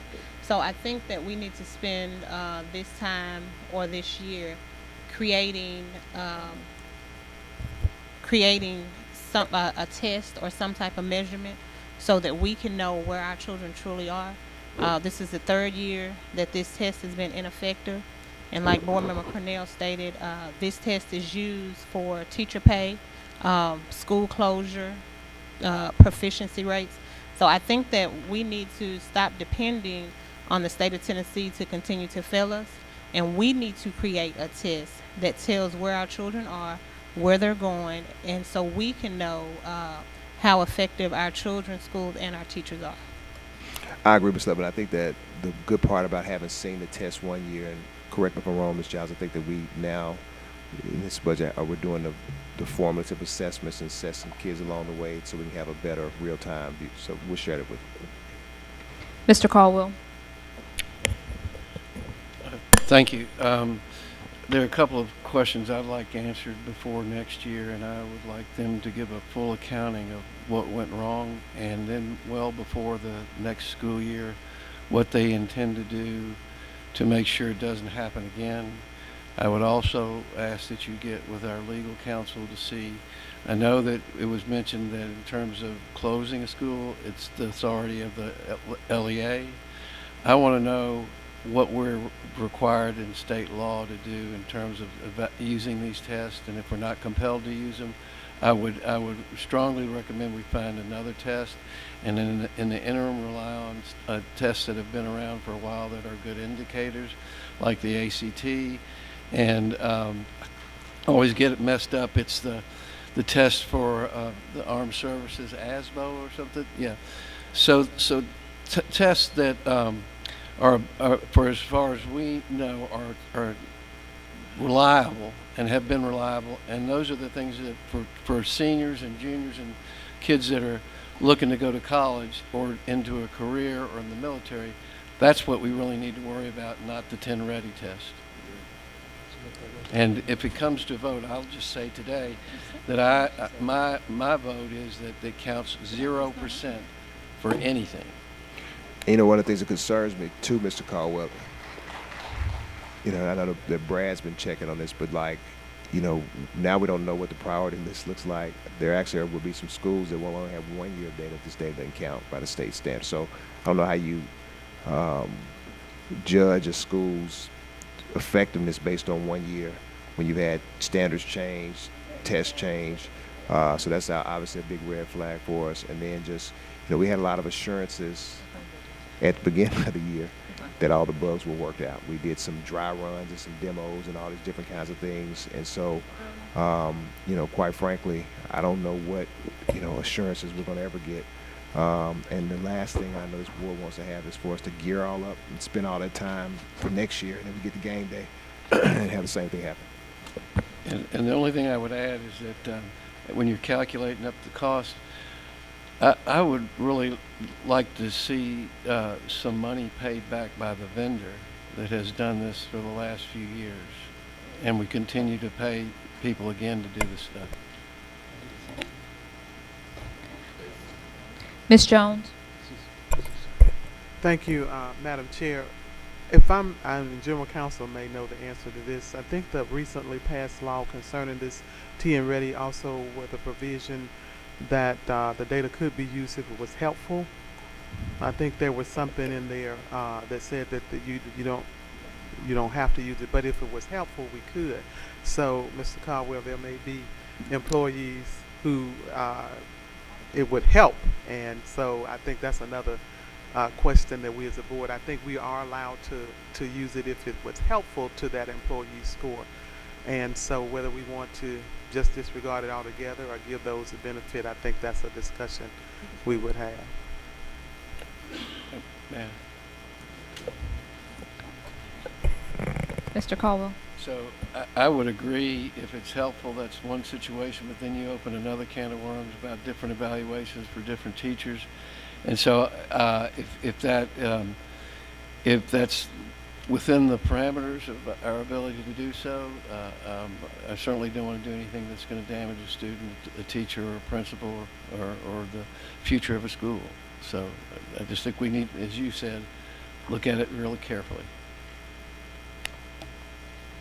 Superintendent, I just want to echo some of the thoughts from board members that, you know, I asked for that evaluation, the fiscal evaluation of where we are after 10 ready, because I think it's important for the listening public to know what we have incurred as cost in order to get ready for a platform that did not work for our students.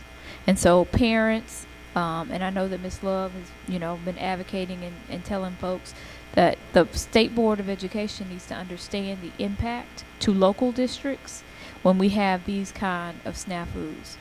And snafu is being very conservative in a way to describe what has happened for our students, our teachers, and school leaders. Catastrophe would be a better word. I was trying to be nice, but it really has been very hard. I mean, I've had numerous conversations with school leaders talking about teachers and their students not even knowing if they should move forward. And we want students to do their best, but this sends the wrong message for them. And so I really ask that as we as a board make considerations about how these test scores will not be used, and I am not in favor of using this test as an evaluation method for teachers in this year. I don't think that can be trusted. So just reiterating what others have said, it has not been easy for us this year, and we don't have any faith that moving forward it would be any better. Yep.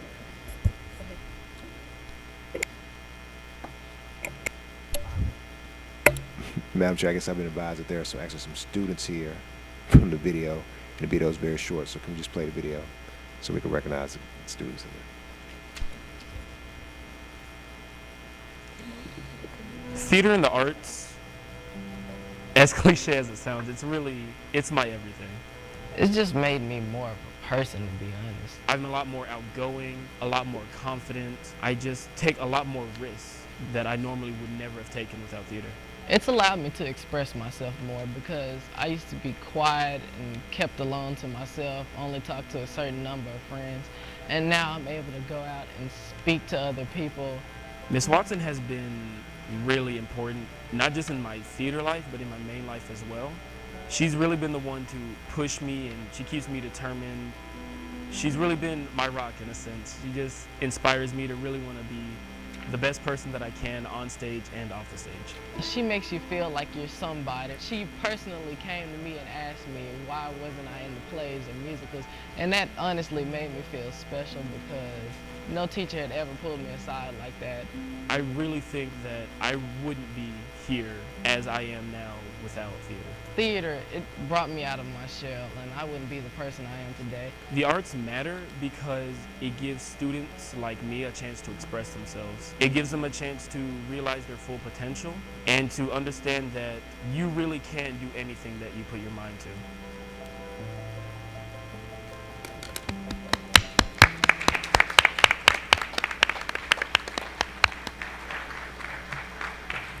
That concludes my report. General Counsel report. No report, thank you. Okay, we're moving on to new board. Is there not any new board business? So we're now on the items for the consent agenda. Are there? Okay. Are there any objections to moving 12.2 back to the consent agenda?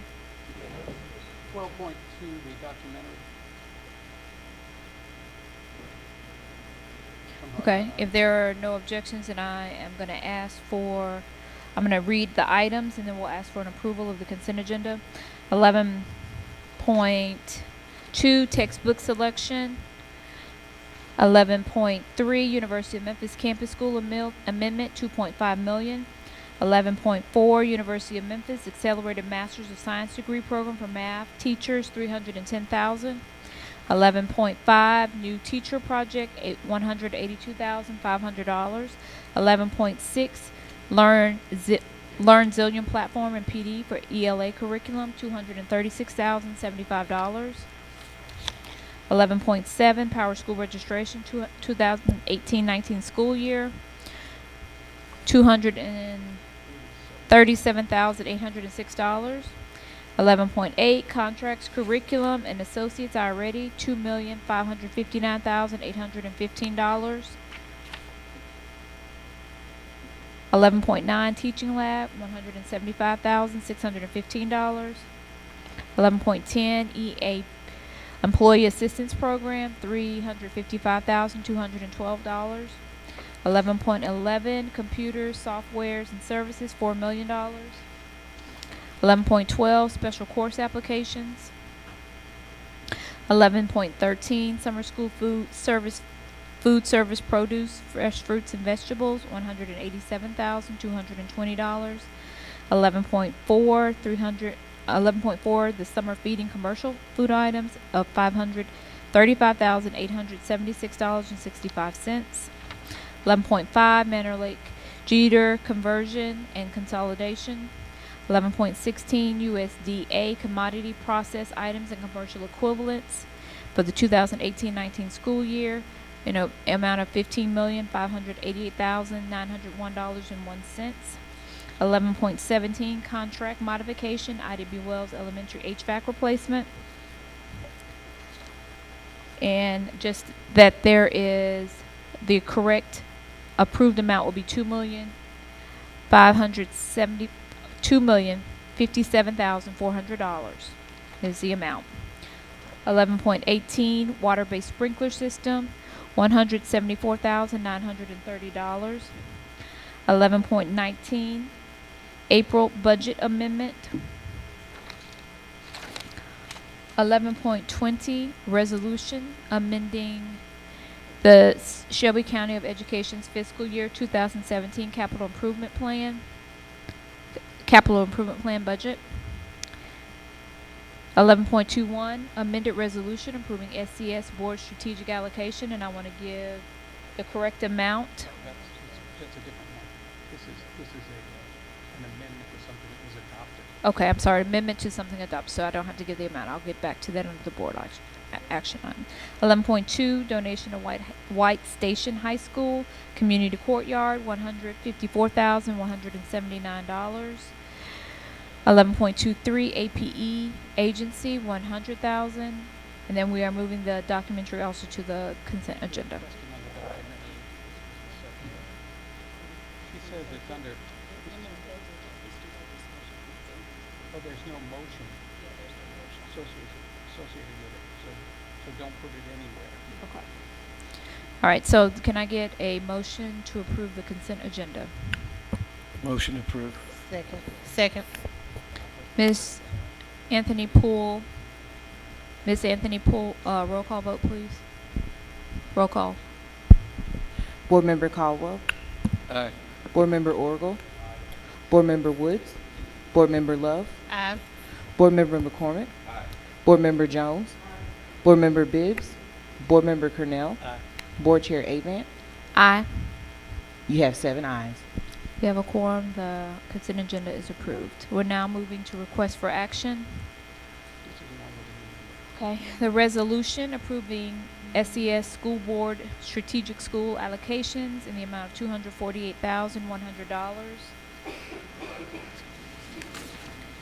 Going to read those amounts.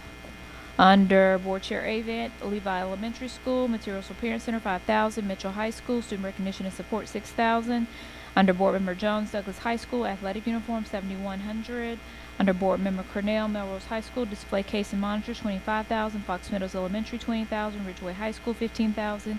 Under Board Member McCormick, White Station High School, $10,000. Bolton High School, Agricultural Program, $15,000. Barrett Chapel Student Recruitment, $5,000. Under Board Member, under Vice Chair Love, Tresvant High School, Feeder Zone Recruitment, $5,000. Grandview Heights, Feeder Recruitment, $5,000. Scenic Hills, $5,000. Raleigh Egypt, $5,000. Egypt Elementary, $5,000. Keystone Elementary, $5,000. Northwest Press, $5,000. And Oak Haven Middle School, Marquis, $7,000. Board Member Woods, Germanshire Marketing Outreach, $5,000. Germantown Elementary, $10,000. Germantown High School, Athletic Commitment and Laptop Card, $20,000. Germantown Middle School, $5,000. Hickory Ridge Middle, $5,000. Highland Oaks, $10,000. Kirby High School, $5,000. Lawrence K-8, $5,000. Oak Forest Elementary, $5,000. Ross Elementary, $5,000. South Elementary, $5,000. Southwind High School, $5,000. Southwind Elementary, $5,000. Windridge Elementary, $5,000. Highland Oaks Middle School, $5,000. And then Oak Haven Middle, $3,000. And that is a total of $248,100. Could I get a motion in a second? Motion approved. Motion by Board Member Caldwell, second by Board Member Love. Can I get a roll call vote? Board Member Caldwell. I'm sorry, Mr. Orgel. I am usually trying to move so quickly that you.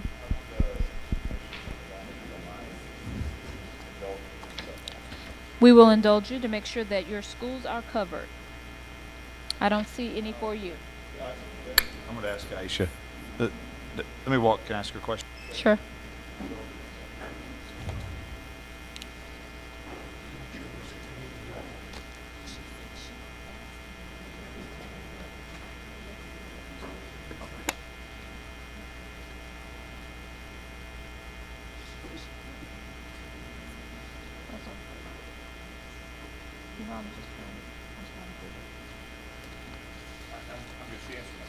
Okay.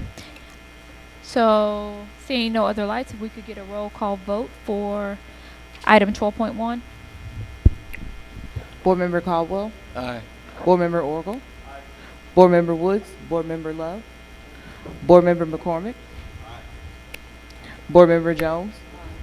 Board Member Bibbs. Board Member Cornell. Board Chair Avant. Aye. You have 6 ayes. That motion passes. Okay, so this item for the documentary was up for discussion, and if there's no one that wants to discuss, we're going to move on to 12.3, which is the proposed budget discussion. Mr. Caldwell? Yes, I want to just get some clarification about what that was about. I think I've heard a little bit about it, and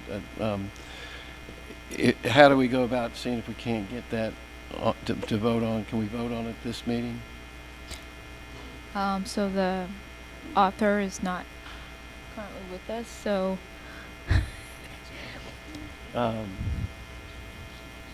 All right, can we move the other one ahead and then yeah, give so her a maybe we chance? Maybe she'll be back. sure. Let's move to 12.3, the proposed budget discussion. Yeah, just for that, just to really just a quick update for the board. I think Mr. Caldwell actually nailed it in his audit budget finance committee report. Just that we were having a meeting, I think coming up on the 1st. There are a series of board member-led community presentations coming up.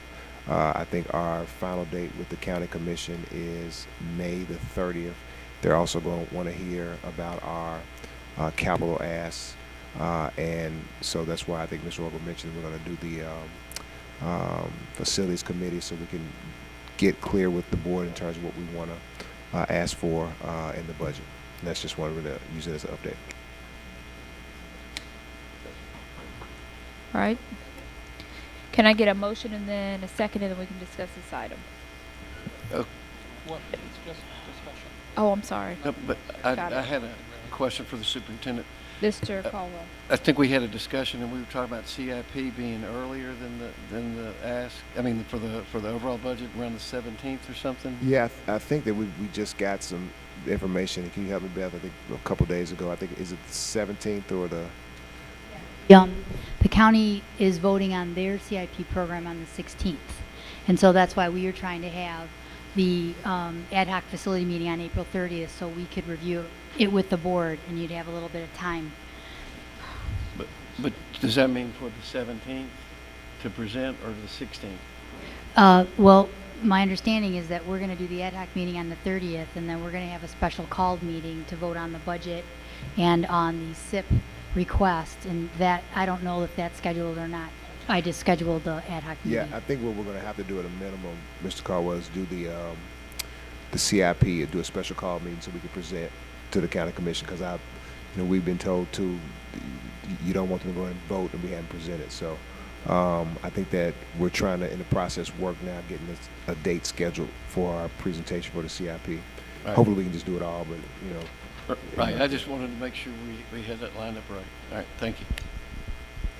This was just discussion. It wasn't a motion. Okay. All right. We're now to 12.2, the documentary. Mr. Caldwell had asked if there could be some context given for the item. Ms. Love.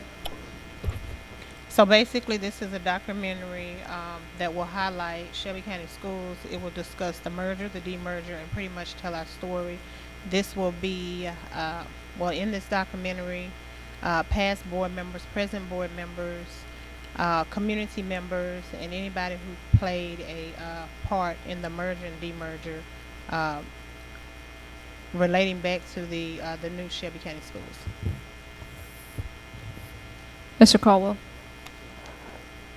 All right, that's great. And so do we need to take action to get that in motion? Because if we do, I'd like to make a motion that we approve doing the Shelby County Schools documentary. So, you hear me answer that? So if we're moving forward with an action, then Mr. Caldwell has brought it forth with the motion to move forward with producing a documentary. Can I get a second?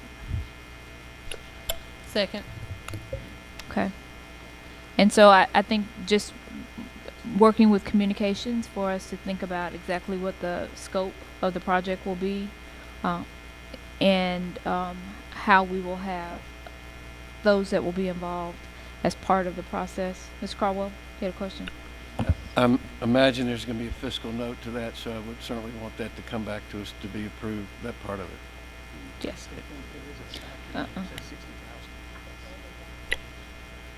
We're not giving you support documentation. It says 60,000, Chris. Well, then it got on there. I don't see it on mine, but that's great. All right. It's in the support document attached to it. There's not one attached. We'll to make mine, sure that but- it's sent out to board members. Okay. Okay. Can I get Close and open again, but I didn't see it here. Can I get a Roll call vote. The motion is to move forward with the producing of the documentary, and that is what the motion is on the floor. So if there's a question on the motion. The motion on the floor is to move forward with producing a documentary that tells the story of SCS, that also highlights issues that came up with the merger and demerger and then the new SCS. That's what the Ms. Jones. So when you say move forward, is this a district-driven initiative or request that we would be documenting and producing? So this was, I think, first initiated by thoughts from Ms. Love with community engagement. So it would have to be a district run, and it was at the bequest of one board member. Do we have a cost? There's 60,000 associated. Okay. Do you have any?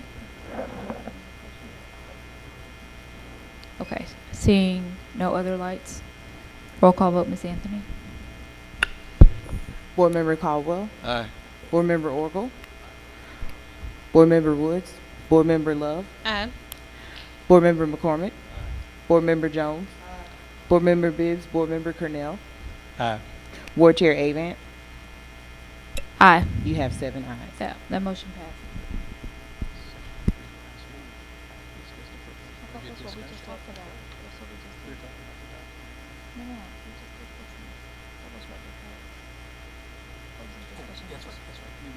Okay, seeing no superintendent, if there are no other items before this board, this meeting is adjourned.